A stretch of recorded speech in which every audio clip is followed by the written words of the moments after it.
Thank you. Okay, very good. Why don't we start out, Mr. Satterfield, Mr. Erickson? Facebook and Google both collect data about consumers to enable targeted advertising, which is the principal way I believe your companies make money. How important is consumer data to each of your companies? You can start, Mr. Satterfield. Thank you, Chairwoman Klobuchar. The way that we look at it is success comes from building great products, not from how much data you have. Okay, but if you could just straightforward answer the question, how important is consumer data to your company in your profit model? Data is important, to connect people to relevant experiences. That includes showing them relevant ads. But again, I'd say that, the success we've had has come through building great experiences and not from the amount of data that we collect. Mr. Erickson, how do you answer that for Google? Yeah, thank you, Senator, for the question. At Google, we provide a means for people to find relevant information and helpful information on the internet. And to do that, we have to understand what they're looking for. But anyone can use our products for free without providing or storing any personally identifiable information with us.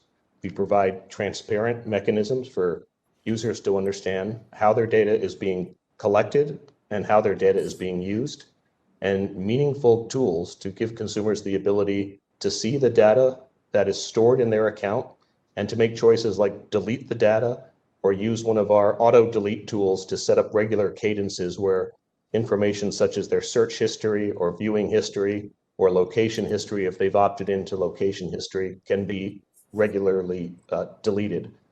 We've also, as I mentioned in my testimony, since 2011, have created tools to give consumers the ability to take the data that they've provided to us and move it to a competitor site. We don't want users to work to engage with Google because they feel locked in, because their data is with us. We want them to be able to go to the services and the technologies that suit their needs based on a competitive dynamic rather than any sense of lock-in. Okay. Why don't we go to you, Ms. Slayman? I was just looking at some Twitter feed.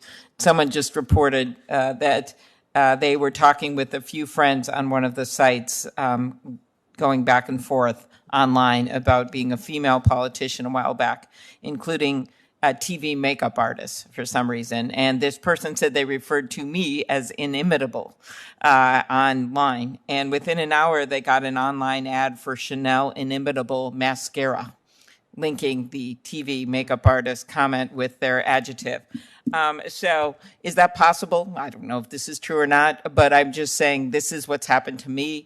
And how important is the data to these companies? They've kind of gave roundabout answers here. And what does it mean for other platforms trying to compete if they don't have the data? So I think the data is very important. I appreciate what the other witnesses have said, that there is also a role played by their innovative engineers. I think that's absolutely right. But the data is important, and that's why we're concerned about whether it's being treated competitively or not. I think the relevant ads are not always what is best for us. It's what's best for the platform. And sometimes that lines up with what's best for us, and sometimes it doesn't. So we need to make sure that we have protections for users and for the competitive marketplace when we're looking at that problem. Mm-hmm. Mr. Satterfield, along the same lines, last quarter, Facebook publicly reported that its advertising revenue per users in the U.S. and Canada was $51.58. I want to ask you a few questions about that. The comparable number for Europe was only $17.08. In Asia, it's $4.13. And the rest of the world, you reported advertising revenue per user of about $3. Why is the value of a user in the U.S. worth so much more than the rest of the world, especially when we're comparing ourselves to comparable countries in Europe? Senator, I think there are a lot of factors that go into those average revenue per user numbers. Okay. That's not really an answer though, man. That's the beginning of an answer. Senator, what we're doing is we're breaking down revenue per region according to the number of folks that we serve in those regions. That's what's reflected in the numbers that you're describing. Okay, why don't we go to you, Mr. Rob? Do you think Facebook should pay all of its U.S. users $51.58 for Facebook's use of their data, which that we now know it's in their recent fiscal report? Maybe the individual profit centers, which is all of us, should actually get the money back. Well, if you own the data, you would at least be able to compare offers and get paid for its usage. I don't think you'd get the full amount, obviously. Right. But maybe there'd be a discount, but you could get a good chunk of it, just like you do when you, when you're a consumer and you go and buy something or you sell something is probably the better example.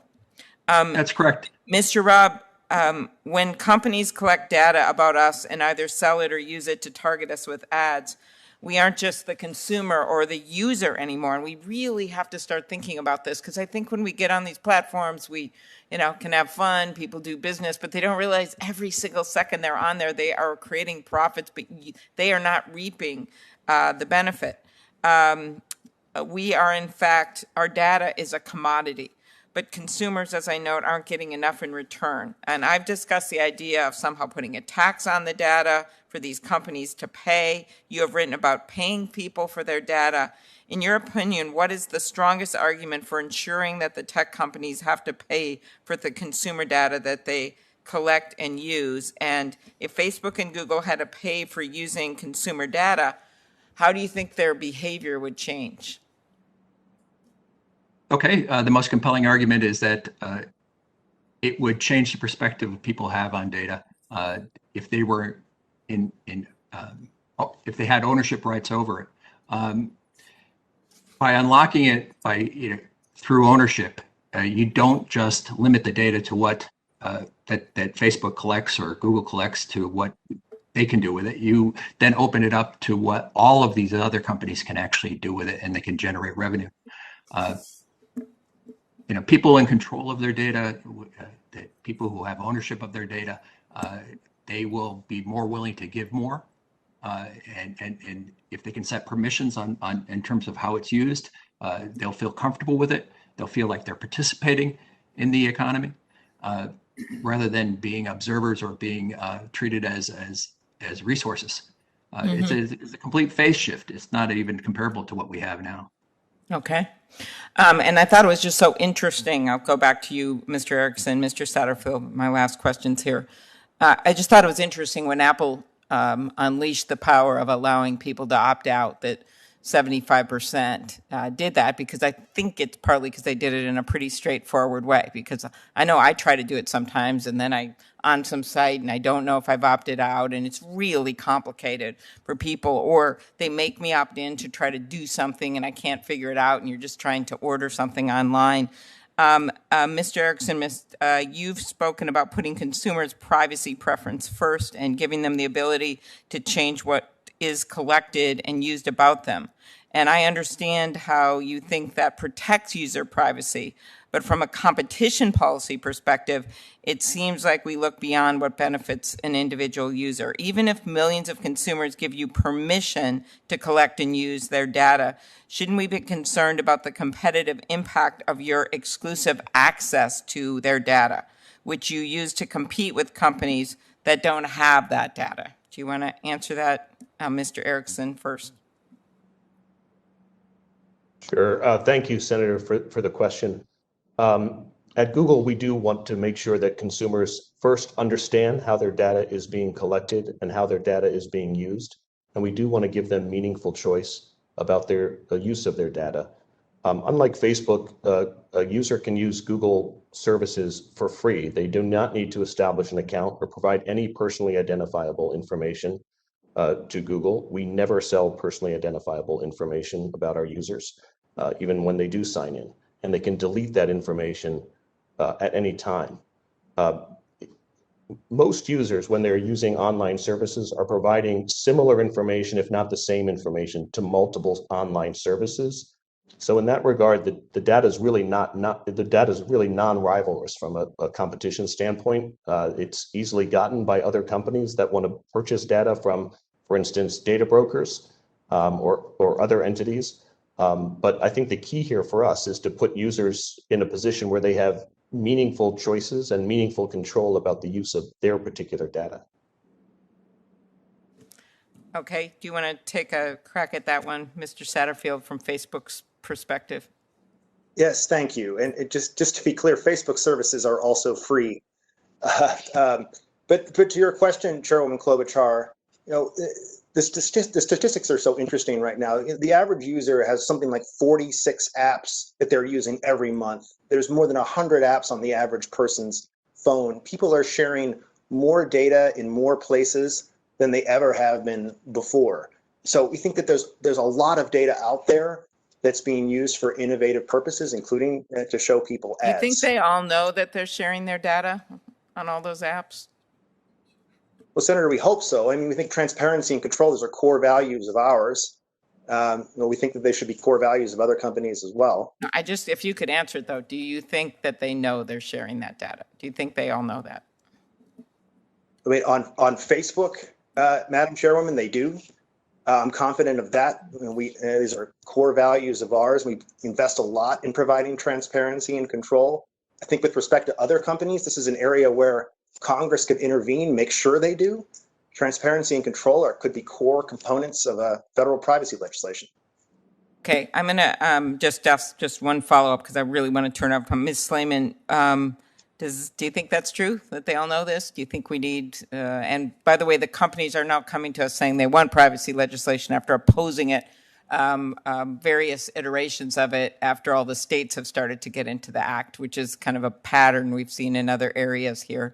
But do you want to respond to this quickly? And then I should let Senator Lee ask some questions. Yes, I'm sure there are many users who do not know that they are sharing the data. I also think even if they know about the data that they're sharing, it's quite complicated to understand what that data can be used for. That data can be used to figure out additional information about you. So a user may be making a decision to share some data, not realizing what that data actually could tell a company about who they are and their preferences.